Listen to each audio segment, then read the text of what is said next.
Y dice, aquel pues que os suministra el Espíritu y hace maravilla entre vosotros, ¿lo hace por las obras de la ley o por el oír con fe? Y acá empezamos el estudio de hoy. La parte 2. Muy bien. ¿Qué es esto de oír con fe? Bueno, vamos a Romanos 10, versículo 15.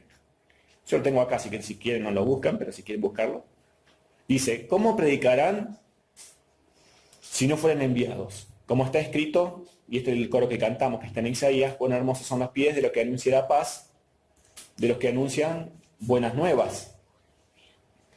Versículo 16, esto es importante, dice, mas no todos obedecieron al Evangelio, pues Isaías dice, Señor, ¿quién ha creído nuestro anuncio? Una cosa que ya lo habíamos hablado esto, pero en la palabra evangelio, cuando estábamos en la iglesia hace tiempo, para mí evangelio era que Jesús murió y resucitó. Pero acá está diciendo que a los israelitas se le había predicado el evangelio. Y Isaías dice, ¿y quién ha creído nuestro anuncio? Y esto es mucho antes que Yeshua venga, ¿no? Y después dice algo importante. Así que la fe es por el oír, y el oír por la palabra de Dios. Entonces, primero que nada, uno tiene que preguntarse qué era palabra de Dios para Pablo. Y en los tiempos de Pablo el Nuevo Testamento no existía, no estaba compilado. Y no estoy diciendo que, otra vez, que el Nuevo Testamento no sea palabra de Dios, sino que para Pablo la Escritura era el Antiguo Testamento, lo que conocemos hoy como Antiguo Testamento. Y la fe viene por oír el Antiguo Testamento. Ahora, estaba estudiando este versículo y llegué a algo muy lindo. Y cuando dice el oír, la fe es por el oír y el oír la palabra de Dios. La palabra de Dios, palabra, bueno, en griego hay dos palabras para palabra. Una es logos y la otra es rema. Bueno, logos es la palabra. Dice, en el principio era el verbo, y el verbo era con Dios, y el verbo era Dios, que es Juan 1, ¿no? Usa la palabra logos. En el principio era logos, la palabra, y la palabra era con Dios, y la palabra era Dios. Pero acá usa otra palabra, y es rema. Y estuve buscando el significado de rema, y el rema es la voz hablada de Dios. Entonces y logos se refiere más a la palabra escrita. Y entonces, cuando habla de esto, a mí me cambió un poco la cosa, porque dice, bueno, entonces, si la fe viene por oír y oír la palabra de Dios, yo siempre pensé en la Biblia. Pero cuando habla de rema no es la palabra escrita, sino la voz de Dios. Cuando el el Espíritu Santo te habla a la persona. Porque yo puse diferencia en internet entre logos y rema, para ver más o menos la diferencia, ¿no? Y había un pastor chino que hablaba de esta diferencia y él explicaba que, se lo conté a Caro, y él explicaba la diferencia. Dice que el logos es cuando uno lee la palabra y está escrita, y dice que había en una isla un campamento y había 3 personas y esa temporada dice que llovió mucho y no podían cruzar. Y justo habían leído cuando Pedro camina sobre el agua. Entonces ellos dijeron, Dios me va a cuidar, entonces fueron y quisieron cruzar porque no tenían cómo y, bueno, terminaron de la peor manera, muertos, ahogados, ¿no? Y entonces dice, esta es la diferencia entre uno y otro, es que logos es como el conocimiento, mientras que rema es la convicción de que Dios ya te habló a tu vida. Porque ahí dice, hay miles de promesas en la Escritura, pero no siempre Dios te habla. Y hay momentos que cuando leíste algo, supiste que eso era para vos, que Dios te estaba hablando. Entonces esa es rema. Bueno, entonces, la fe no es que solo viene por el conocer, sino cuando uno escucha la palabra de Dios. Uno escucha a Dios, escucha al Espíritu Santo en sus vidas. Ahora, fíjense, hablando del Evangelio, porque acá hablaba que el Evangelio fue hablado, miren cómo dice el escritor de Hebreos.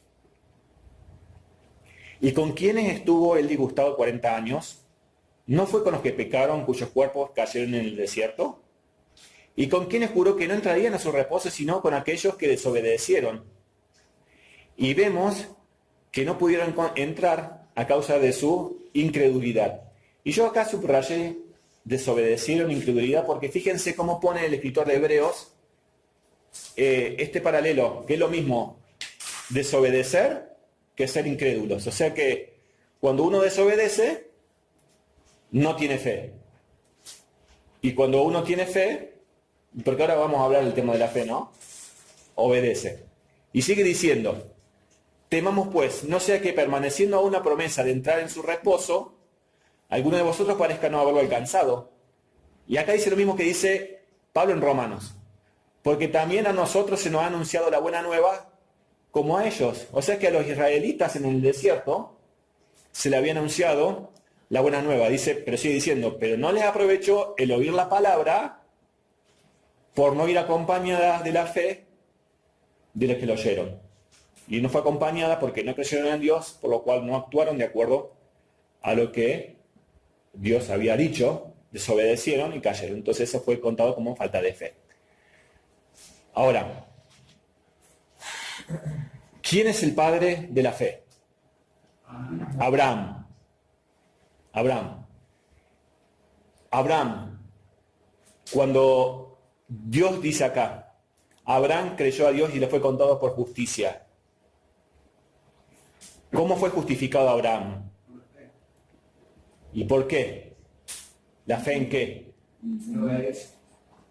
La obediencia, pero... De que tendría un hijo. Creyó en Dios. Él no creyó en otra cosa más lo que Dios le había prometido en ese momento. ¿Y qué fue lo que le prometió? Bueno, Abraham estaba y Dios se le aparece y dice, tu descendencia va a ser como la arena del mar. Y dice, ¿cómo voy a tener una descendencia si mi esposa es estéril? Y no tengo más heredero que este criado que se nació conmigo y bueno, él va a heredar todo lo que yo tengo. Y el Señor le dice, vos vas a tener un hijo y la descendencia de él va a ser una multitud de naciones. Y dice que Abraham le creyó a Dios y le fue contado por justicia. El hecho de haber creído que Dios le dio una promesa, pero el creer, uno cuando está en el siglo XXI, uno piensa en creer y piensa como un estado mental, ¿no? Yo creo. Pero el haber creído a Abraham al Señor, le cambió la vida. Porque el haberle creído, la esposa era estéril, él ya tenía como 80 años para este momento porque Isaac vino 20 años después. Era que veía como difícil, pero Abraham le creyó.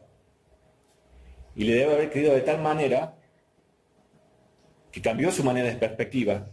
Es como a uno le dan una buena noticia y te pone contento y capaz, no sé, me imagino cómo será el que le haber esperado tanto tiempo un hijo y Dios se lo promete y creerle de tal manera. Bueno, Abraham creyó y él actuó de acuerdo a lo que creyó, porque uno puede decir, bueno, yo creo que esta silla me puede sostener, pero si yo no me siento y pruebo que esta silla me sostiene, no voy a comprobar mi creencia, ¿no?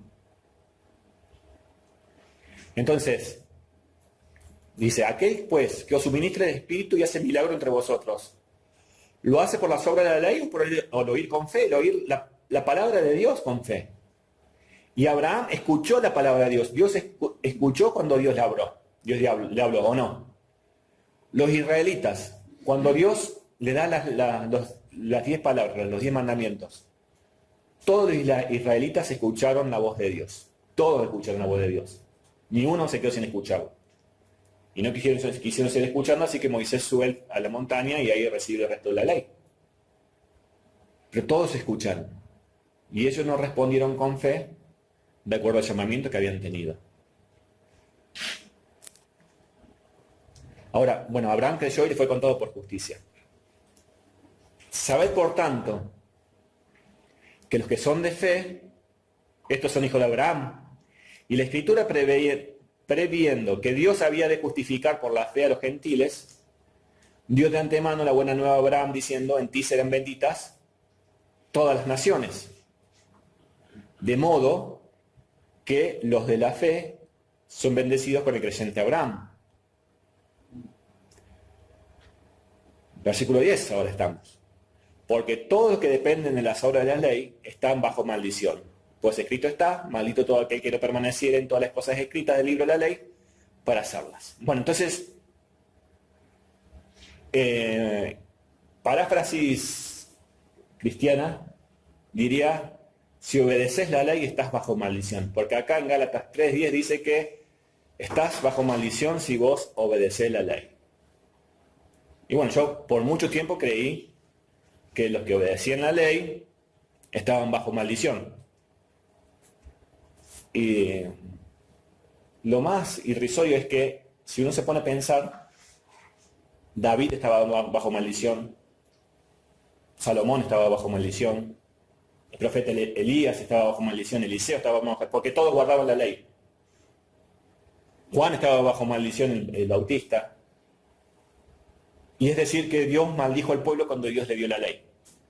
Cuando Dios le dijo que vas a ser un especial tesoro para mí. Entonces, ¿cómo Dios va a aquel que había elegido maldecirlo? Es algo tonto de pensar. Y pensar que si yo, por ejemplo, no adultero, estoy maldito. No, en ese caso no, porque tengo un testamento. Entonces, si guardo el Shabbat, ahí sí la maldición cae sobre vos. Te deshiciste de Jesús, te dicen, ¿o no? Pero no dice esto acá. Bueno, ya habíamos estudiado lo que son las obras de la ley, ¿no? Fíjense lo que dice. Porque todos los que dependen de las obras de la ley están bajo maldición, pues escrito está, maldito todo el que no permaneciere en todas las cosas escritas en el libro de la ley para hacerla. Ahora, ¿sobre quién está la maldición? ¿Sobre la que la hacen o los que no la hacen? No la hacen. ¿No? ¿Por qué lo ves? Para el que no la hacen, o sea, la maldición está maldito sobre el que no permaneciera en todas las cosas escritas en el libro de la ley para hacerlas. Habíamos estudiado quiénes son los que están dependen de las obras de la ley. ¿Se acuerdan quién que era la obra de la ley que habíamos estudiado? Obras de la ley era un grupo que basaba su justificación en obras para ser justificados ante Dios, ¿sí? Bueno, los judíos habían inventado su sistema de justificación, su propia justicia, habían inventado su propia religión, pero también se ve en el caso de la iglesia cristiana, por ejemplo, los católicos. Ellos piensan que si hacen buenas obras, pueden ir a ganarse el cielo. O dependen de las obras de los otros, se van juntando, ¿no? Y gracias a las buenas obras de los otros, uno puede ganar la vida eterna. Cuando estábamos con César en los jóvenes en la otra iglesia, había varios chicos y algunos les preguntaban, ¿y vos por qué crees que va a ir al cielo? ¿Y por qué? Porque me porto bien, porque no robo, porque no digo tantas malas palabras. Entonces, en sí el ser humano es como quiere autojustificarse ante Dios para poder ganarse el favor de Dios. Y la verdad es que no hay nada que podamos hacer para poder ganarnos el favor de Dios. ¿Sí? Ahora, todos aquellos que quieren ganarse el favor de Dios de otra manera que, aparte de Yeshua, están bajo maldición porque no hay nadie que pueda guardar la ley de manera perfecta. ¿Sí?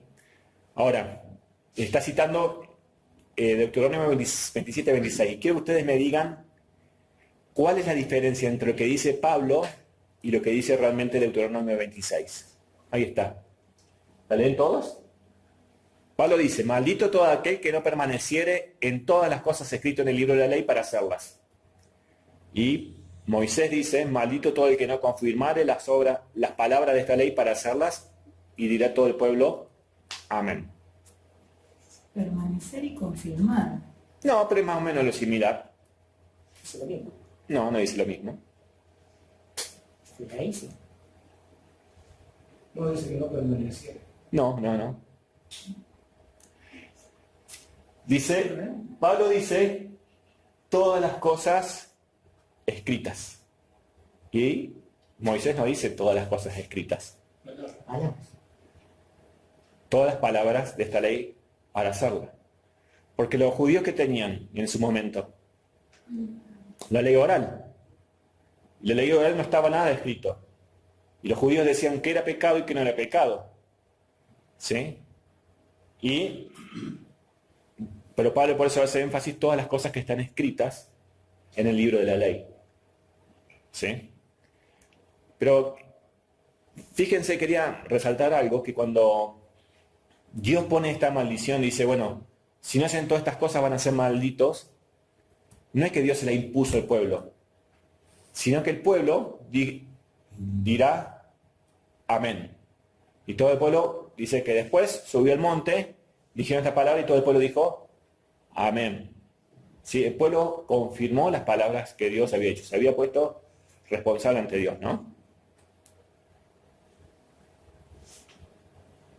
Muy bien. Y acá pongo esto porque Pablo hace un contraste, dice, de modo que los que son de la fe son bendecidos con el creciente Abraham, y los que dependen de la obra de la ley están bajo maldición. O sea, si querés ser bendecido, tenés que tener fe como Abraham, creer en la palabra de Dios, y si no, si vos querés justificarte ante Dios, justificarte es que tus pecados sean perdonados, no hay manera, por guardar la ley tus pecados no van a ser perdonados, estás bajo maldición, porque no estás, ¿sí? Y sigue diciendo, porque por la ley ninguno se justifica para con Dios, es evidente, porque el justo por la fe vivirá. Bueno, habíamos hablado de este texto la semana pasada, cuando hablamos de la justicia. ¿Y quién era justo? ¿Qué es un justo?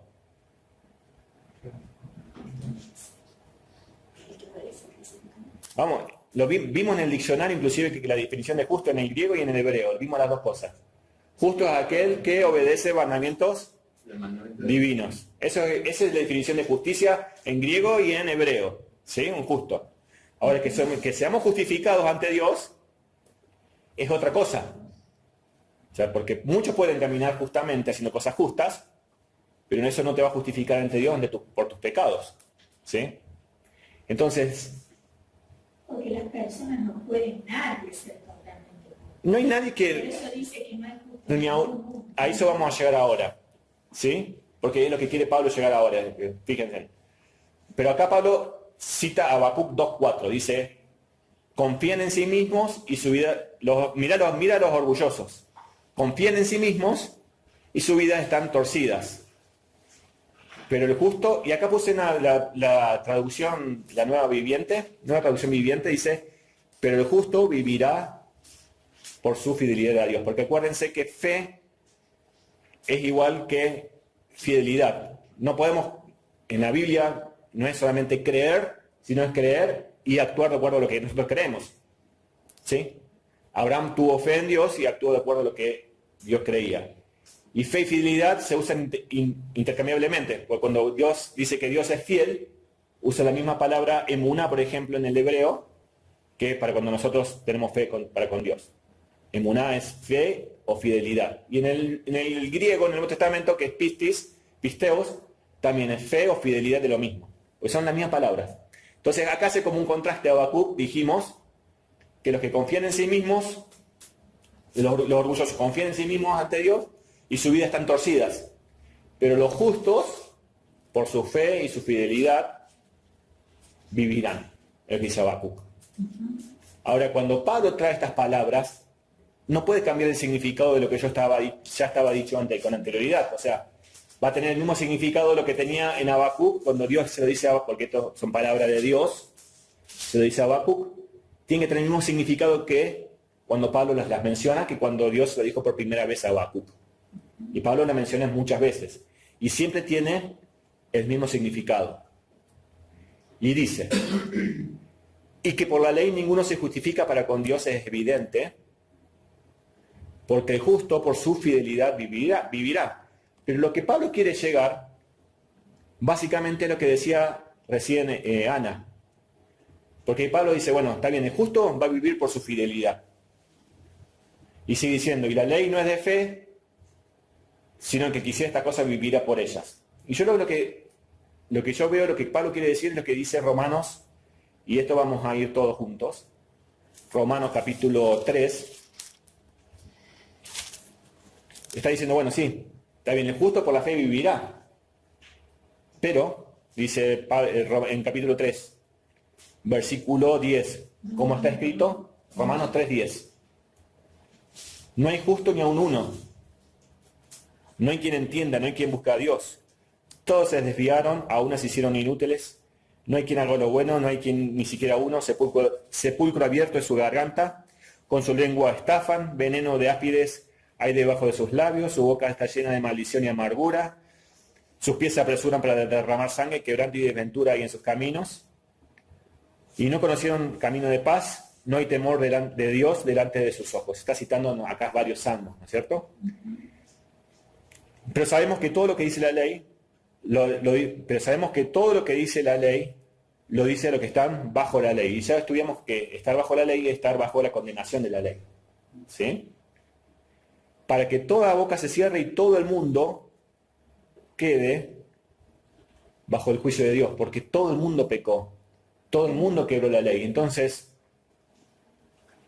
queda evidente que todos son pecadores porque no hay justo ni a uno, no hay quien busque, ni siquiera los propios judíos que creían en su propia justicia, que no le hacía falta nada, que ellos eran los perfectos, todos pecaron. ¿Sí? Y sigue diciendo, ya que por las obras de la ley ningún humano será justificado delante de él, porque por medio de la ley es el conocimiento del pecado. Pero ahora, aparte de la ley, se ha manifestado la justicia de Dios, testificada por la ley y por los profetas. La justicia de Dios por medio de la fe en Jesucristo para todos los que creen en Él, porque no hay diferencia, por cuanto todos pecaron y están destituidos de la gloria de Dios. Entonces Pablo lo que está diciendo acá en Romanos no es algo contrario a lo que ya venía diciendo, sino está aquí diciéndose, bueno, Dios dijo estas cosas y esto es verdad, y podemos ser justificados, y justo por su fe vivirá, por su fidelidad vivirá. Pero Pablo dice, pero no hay justo ni uno. Todos nos desviamos y todos estamos bajo maldición. Por eso vienen las palabras que siguen después. Cristo nos redimió de la maldición de la ley. Todos estábamos bajo maldición, por cuanto todos pecamos, lo que está diciendo Pablo. No hay justo ni uno, aunque el justo por su fidelidad iba a vivir. ¿Sí? Y Cristo nos redimió de la maldición de la ley. No es que la ley sea maldición, sino que, otra vez, hay una maldición en la ley para todos los que la rompen. Porque escrito está, maldito todo aquel que es colgado en un madero.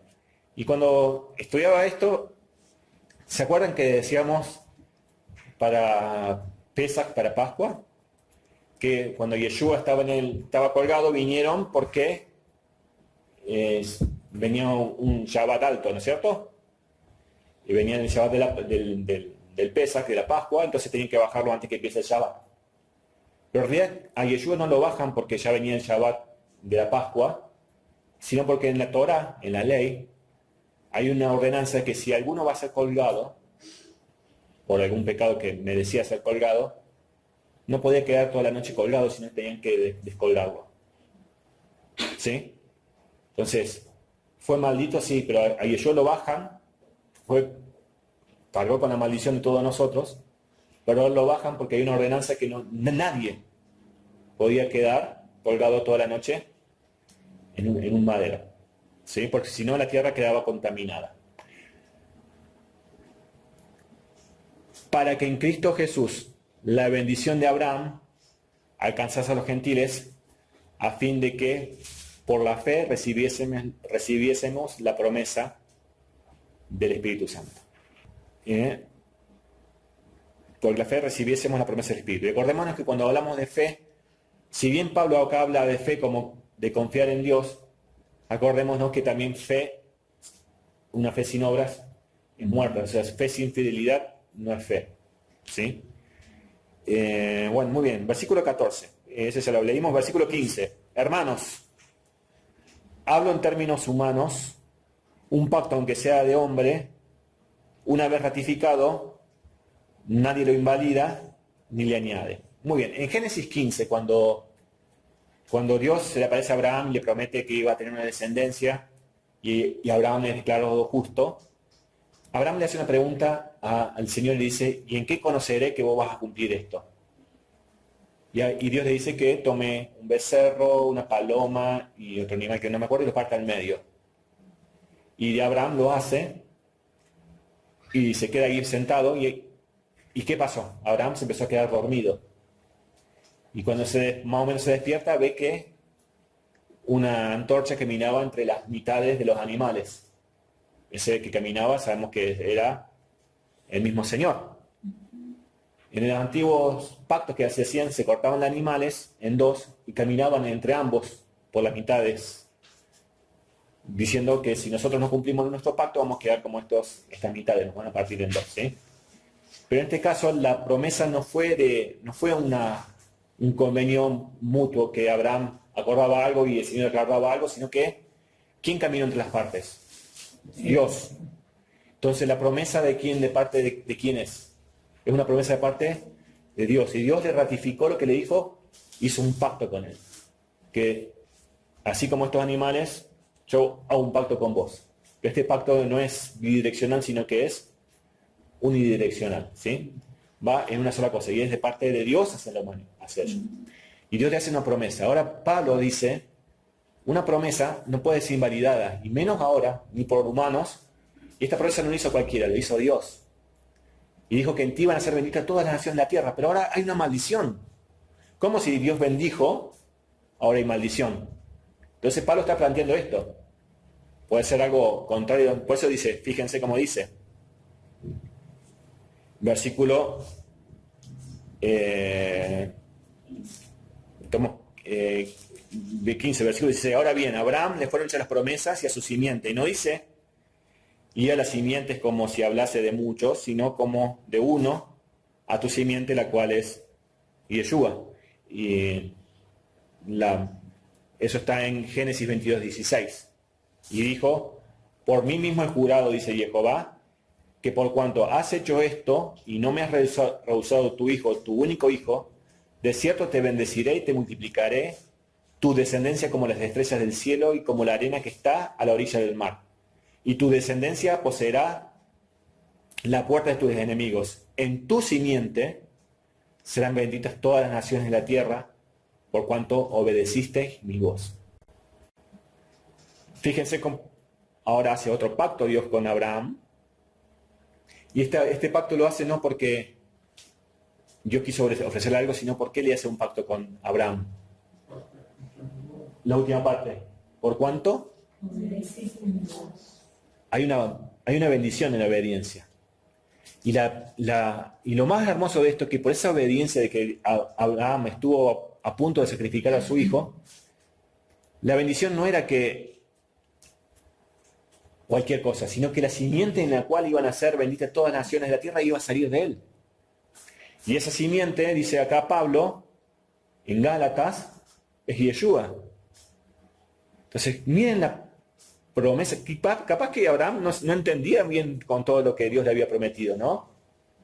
Pero entender que por la obediencia de él, estar dispuesto a todo y creerle a Dios de tal manera y demostrar su fe de tal manera que Dios le había prometido que a través de Isaac iba a venir descendencia, y le dijo, bueno, si Dios me pedís a Isaac y a través de él iba a venir la descendencia, yo los mato, yo sé que vos lo vas a resucitar. Qué confianza que tenía Abraham. Él obedeció la voz de Abraham y vino una promesa espectacular. Y sigue diciendo, versículo 16, ahora bien, a Abraham fueron hechas las promesas y a su simiente. Y no dice y a las simientes como si hablase de muchos, sino como a uno y a tu simiente, la cual es Cristo. Esto pues digo, el pacto, y esto es lo que yo le decía antes, el pacto previamente ratificado por Dios para con Cristo, la ley que vino 430 años después, no la abroga para invalidar la promesa. O sea, Dios había prometido bendición, ahora viene la ley, y a toda la descendencia de Abraham, porque están todos malditos por cuanto todos pecaron y están destituidos de la gloria de Dios, la ley no puede abrogar. Entonces acá viene Yeshua. Porque si la herencia es por la ley, ya no es por la promesa, pero Dios la concedió a Abraham mediante la promesa. Y el versículo 19 dice, entonces, ¿para qué sirve la ley? Fue añadida a causa de las transgresiones. Ahora, la pregunta es, ¿las transgresiones de quién? Vamos a Romanos capítulo 5. Porque la misma temática de Romanos es la de Gálatas. Se lo habíamos visto, ¿no? Versículo 12. Por tanto, como el pecado entró en el mundo por un hombre, y por el pecado la muerte, así la muerte pasó a todos los hombres, por cuantos todos pecaron. Pues 5:12. Versículo 13 ahora. Pues antes de la ley había pecado en el mundo, pero donde no hay ley no se inculpa de pecado. No obstante, reinó la muerte desde Adán hasta Moisés, aún en los que no pecaron de la manera de la transgresión de Adán, el cual es figura del que había de venir. Pero el don no fue como la transgresión, porque si la transgresión de aquel uno murieron los muchos, abundaron mucho más para los muchos la gracia y el don de Dios por la gracia de un hombre, Yeshua. Y con el don no sucede como en el caso de aquel uno que pecó, porque ciertamente el juicio vino a causa de un solo pecado para condenación, pero el don vino a causa de muchas transgresiones para justificación. Pues si por la transgresión de un solo reinó la muerte, mucho más reinarán en vida por uno solo, Jesucristo, los que reciben abundancia de la gracia y el don de la justicia. Así que, como por la transgresión de uno vino la condenación a todos los hombres, de la misma manera, por la justicia de uno, vino a todos los hombres la justificación de vida. Volvemos a Gálatas y terminamos. Entonces, la transgresión es de quién? De Adán. ¿Sí? O sea, fue hasta que y dice Dios, bueno, estaban pecando y bueno, acá está la ley, está escrita ahora, así que ahora todos van a saber lo que es pecado, porque la ley me marca lo que es pecado. Pablo dice, no sabría lo que es pecado si la ley no me dijera no matarás, ¿sí? O no adulterarás. Muy bien. Entonces la ley fue añadida a causa de la transgresión hasta que viniese la simiente a quien fue hecha la promesa, esto es a Yeshua, y fue ordenado por medio de ángeles en mano de un mediador. Y el mediador no es de uno solo, pero Dios es uno. Está diciendo, bueno, Yeshua es un mediador entre Dios y los hombres, aunque Yeshua también es Dios, ¿no? Mas la Escritura lo encerró todo bajo pecado. Versículo 21. Luego, ¿la ley es contraria a las promesas de Dios? En ninguna manera. Porque Dios da la ley no para prometer bendición, no para que se bendita, sino por algo, dice. Porque la ley porque si la ley dada pudiera vivificar, la justicia fuera verdaderamente por la ley. Mas la Escritura lo encerró todo bajo pecado, para que la promesa que es por la fe en Yeshua fuese dada a todos los creyentes. Porque antes que viniese la fe, estábamos atados, confinados bajo ley, encerrada para aquella fe, la cual iba a ser revelada. De manera que la ley ha sido nuestro ayo para llevarnos a Cristo, a fin de que fuésemos justificados por la fe. Y acá volvemos a lo que estaba en Romanos capítulo 10, versículo 5. El fin de la ley es Cristo. Pero el fin no es que acá se termina, sino la palabra fin es objetivo. El objetivo de la ley es Cristo para justicia de todo aquel que cree. ¿Sí? Entonces, la ley fue puesta para mostrarnos nuestro pecado, para llevarnos a Cristo. Él fue nuestro tutor, para decirte, vos estás bajo maldición, has hecho lo que a Dios no le agrada. ¿Sí? Fue aquel que nos marcó lo que estaba bien, lo que estaba mal. Pero una vez que estamos en Cristo, está diciendo el apóstol Pablo, dice, pero venido de la fe, versículo 25, ya no estamos bajo ayo. Entonces dice, entonces ya estamos en la fe en Cristo Jesús, no estamos bajo ayo, no estamos bajo la ley, no hay que obedecer más la ley. No es lo que está diciendo acá. Ahora, ¿la ley qué nos marca? ¿Qué nos marca la ley? El pecado. Muy bien. Cuando uno va, el ayo es el tutor. ¿Sí? Entonces, cuando uno va a jardín, digamos que uno va a jardín de infantes, está la maestra y te enseña las primeras cosas, pasás a primer grado, segundo grado, la maestra te va enseñando. Una vez que te graduaste, ya vos no te hace falta más la maestra. Pero quiere decir que vos te vas a olvidar de las cosas que hoy aprendiste. Si la maestra te enseñó a sumar 2 más 2 es 4, ahora que terminaste la primaria, ¿se terminó todo? Ese conocimiento no. Los conocimientos que te impartió todavía siguen con vos. Al no estar bajo la ley, significa que no estamos bajo la maldición de la ley. Simplemente eso. Pero la ley me sigue marcando que es pecado y que no es pecado. Dice, pues todos sois hijos de Dios por la fe en Cristo Jesús. Porque todos habéis sido bautizados en Cristo, de Cristo estáis revestidos. Y no hay judío, ni griego, ni esclavo, ni libre, no hay varón, ni mujer, porque todos vosotros sois uno en Cristo Jesús. Y si vosotros sois de Cristo, ciertamente el linaje de Abraham sois y herederos, según la promesa. Y dejamos acá, porque tenemos el capítulo 3, y arrancamos acá después.